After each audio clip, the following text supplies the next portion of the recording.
What comes to your mind when you hear the word foundation? In this video, you will understand why some buildings stand tall while others crumble. Welcome to the channel. Consider this: buildings, bridges, dams, and many other structures would not stand without a solid foundation. So what exactly is a foundation? A foundation is the structural element that transfers load from a building or structure safely to the ground. It is crucial for ensuring the overall structural integrity of what is built above. Before a single brick is laid, proper geotechnical investigations, also known as site investigations, must be conducted. Civil engineers act like detectives in this process. They explore, study, and analyze the soil conditions beneath the surface. They use various methods to investigate subsurface conditions, including trial pits, drilling boreholes, conducting in situ tests, such as the standard penetration test and cone penetration test, and extracting soil and rock samples from different depths.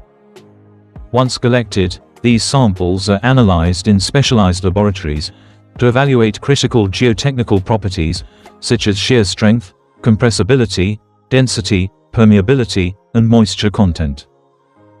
The results of these tests are essential for designing and selecting the appropriate type of foundation for the site.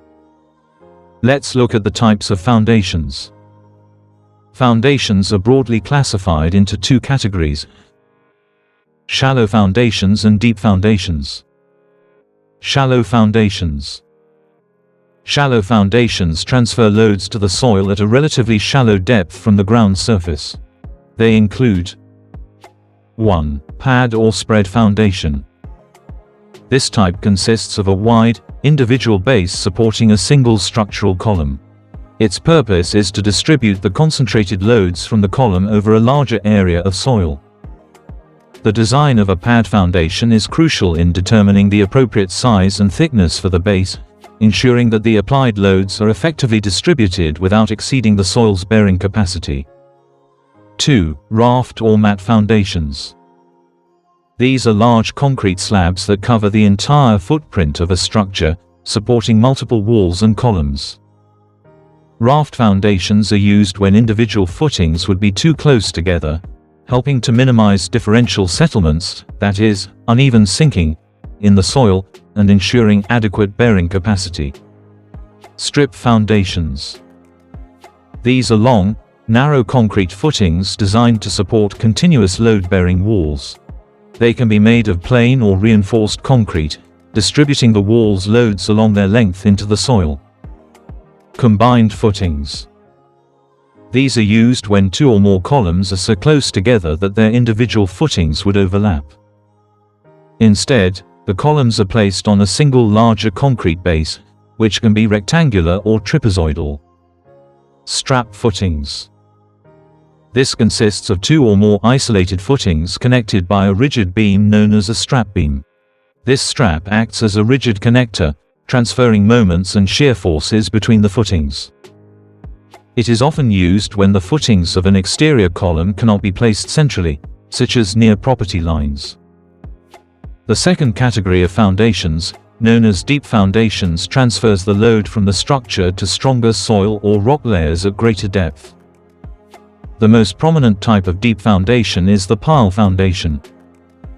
Pile foundations are used to support structures when the shallow soil layers are too weak to bear the load. They transfer loads into deeper and stronger strata of soil or rock.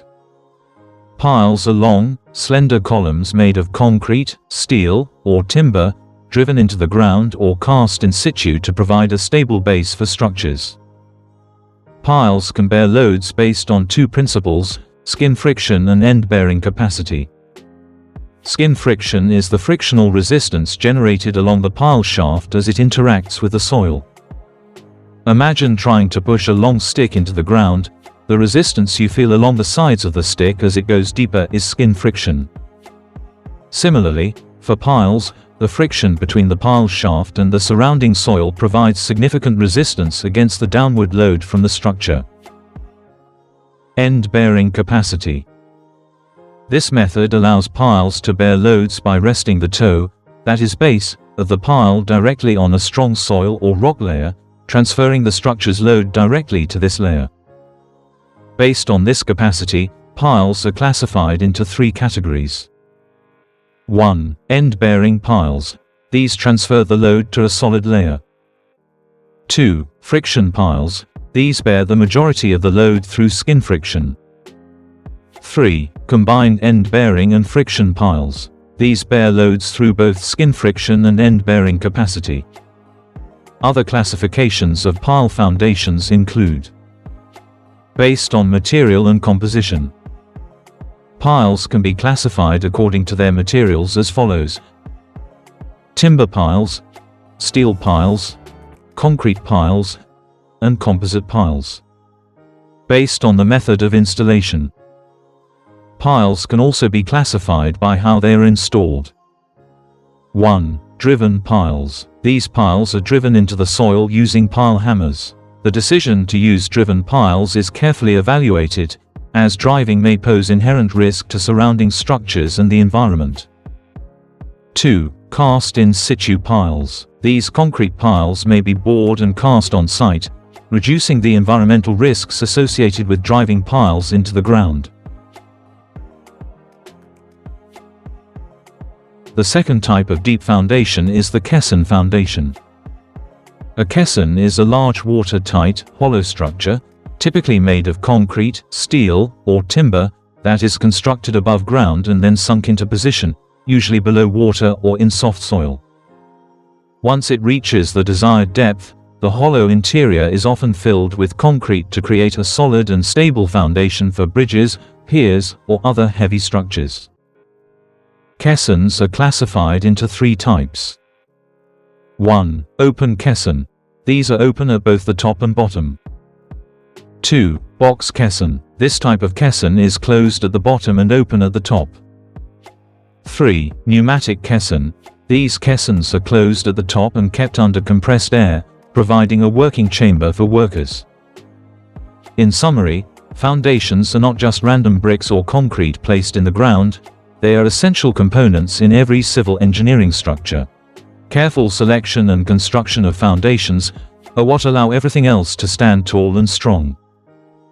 If you found this information useful, please like, share, subscribe, and turn on the notification bell for more content. Thank you for watching, and see you in the next video. Goodbye.